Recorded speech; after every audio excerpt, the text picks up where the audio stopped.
So, people, Arsenal 3, Crystal Palace 2. And my apologies if you were there during the watch along.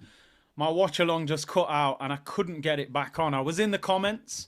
I could, read everything, but the blank screen, it just wouldn't come off. So, yeah, that was an interesting end to the watch along, shall we just say. And it's typical. The game turned into its liveliest point after the stream locked off. Gabriel Jesus hat-trick. Jesus saves Arteta is what I've called it. And he did save him tonight. Do you know the thing, though? I always say with Arsenal, I look at everything from an angle. I'm delighted that Gabriel Jesus scored a hat-trick. It was a brilliant hat-trick, by the way. Little bit lucky. I think one of them was offside if VAR was there.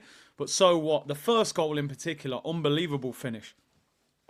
The pessimist of an Arsenal fan, in my mind, says that it's a great hat-trick, but Arteta will not sign a striker in January because he'll say, I can get Jesus back and he's got Havertz, and he'll probably think I'll wait until the summer where I would still get a striker. However, the night started interesting. Mateta bullied Kivior. Kivior just wasn't strong enough, got destroyed by him, and a good finish. 1-0 at half-time. We knew that changes were needed. To be fair to Arteta, he made some changes. It's a shame that Wanyeri got taken off as a young player. It's not going to boost your confidence being dragged at half-time. Would have been nice to see him play next to Odegaard.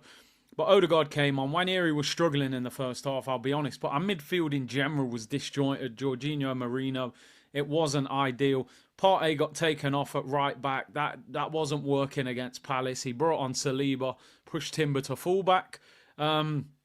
Saka came on. Sterling should have scored. Good ball by Tierney. Keeper saves it, then he hits the post. Saka made an impact. And then Jesus got going. 3 fantastic goals. 2 and 3 were very similar finishes.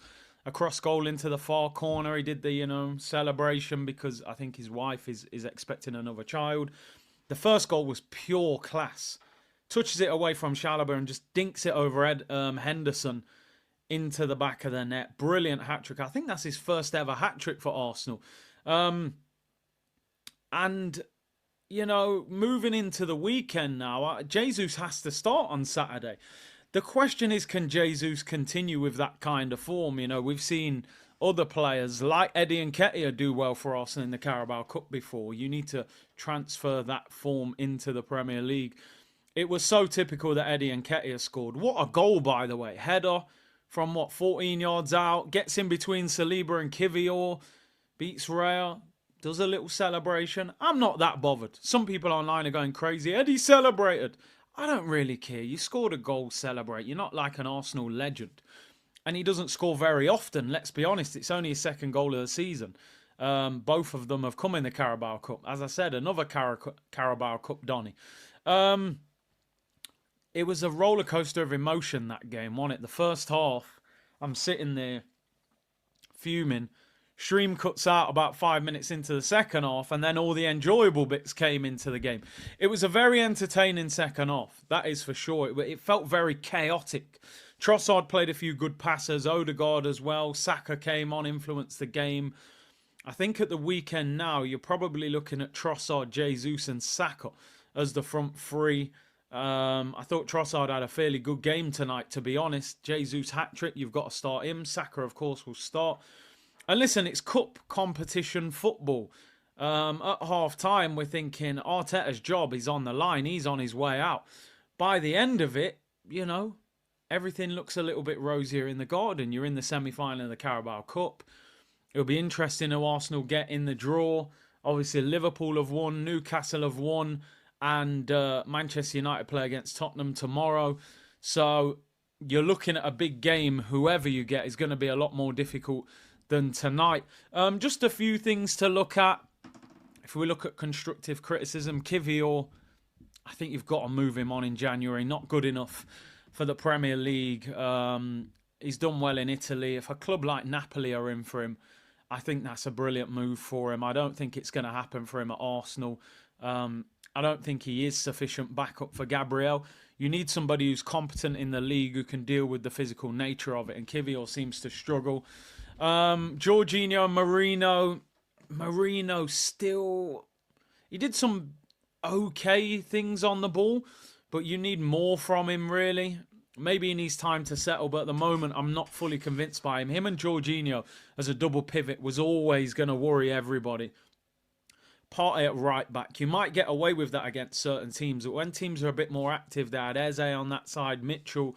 It was a difficult first half for Partey, and I think if you're going to preserve him long term at the club, whether that's just till the end of the season or they give him a new deal, right back is not the way forward for him. Calm down with that.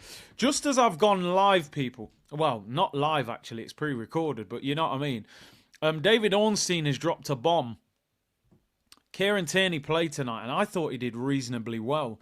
Ornstein has just announced Kieran Tierney will leave Arsenal next summer at the latest after the club decided against activating an option to extend his contract by 1 year. His contract expires in June. It is possible he will leave in January. If not, he will leave the club on a free transfer in the summer. What are your thoughts on that? That is breaking news. Literally, just as I'm recording this, has come out. I think that's poor timing. Because surely clubs are going to sit there now and go, we'll take him in the summer on a free. I don't know. I just think you should have given him an opportunity and said, okay, you played tonight. You did okay. I know he came off with a knock, which kind of sums Kieran Tierney up, to be honest. But announcing that after he just played his first game back is a little bit brutal. Maybe the club are trying to put it out there to make everybody know that he's available in January, and if you want him, come and get him, come and pay the money. So maybe that, but I think that's a bit disappointing. But, you know, listen, I think a lot of people would have liked to have seen Tierney have another opportunity at the club. I thought he looked pretty good today on the overlap, put some good crosses in, solid defensively. He's on 110 grand a week. He's been injury prone. They're giving up on him. I think Zinni will probably go in the summer as well. Kivior possibly as well.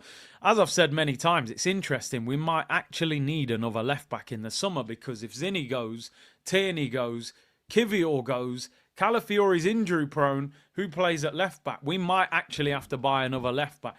But listen, I'm delighted with the victory. It's cup competition football. And you've just got to get the wins and move from there, people. That's all you can do. And we got through tonight. I think we made hard work of it. We didn't really need to. But we got the job done. You know, we got the job done, and that's the most important thing, that we got through to the semi-final. Remember, people, the semi-final is over 2 legs. The semi-final is over 2 legs. So the semi-final, the week commencing the 6th of January and the week commencing the 3rd of February. So you're looking at 2 games now against Newcastle or Liverpool or Tottenham or Manchester United. So that fixture congestion is about to get even bigger. So one thing I will say before we round up, well done Arsenal. Half-time, it was horrific. We came back, we won the game, we scored goals. Gabriel Jesus, well done. Fantastic hat-trick. Man of the match. First goal was absolutely world-class. The second 2 were good. Second one might have been offside, but no VAR. I actually like it with no VAR, by the way. Somebody scores, you can just celebrate. But they won't take VAR out of the game. The stakes are too high. Thirdly, make sure my laptop's working properly, because that blackout was painful. I was in the comments thinking, look at all these goals going in where I'm not on stream. Anyways, time out for me moving forward, people. But no, what I will say is Arteta, well done into the semi-final, but the team have to play better from the start. You get away with that against Palace. I mean, look at the space that Jesus was in for the 3rd goal. You won't get away with that against Liverpool or somebody like that. And finally, don't get too caught up in this hat-trick to make you think we don't need to go into the window. Arsenal still need a striker. Listen, Jesus, you've got to now hit a run of form. We need to see him score and play well for the, for the amount of games, whatever he plays now, and keep Havertz out of this team. But listen, still buy players, still strengthen that squad. Raheem Sterling didn't do that much. He was lively, he hit the bar, he should have scored. I don't think it's going to put any pressure on the manager to get Saka out of their team, that is for sure. But listen, 3-2 win. Semi-final, job done.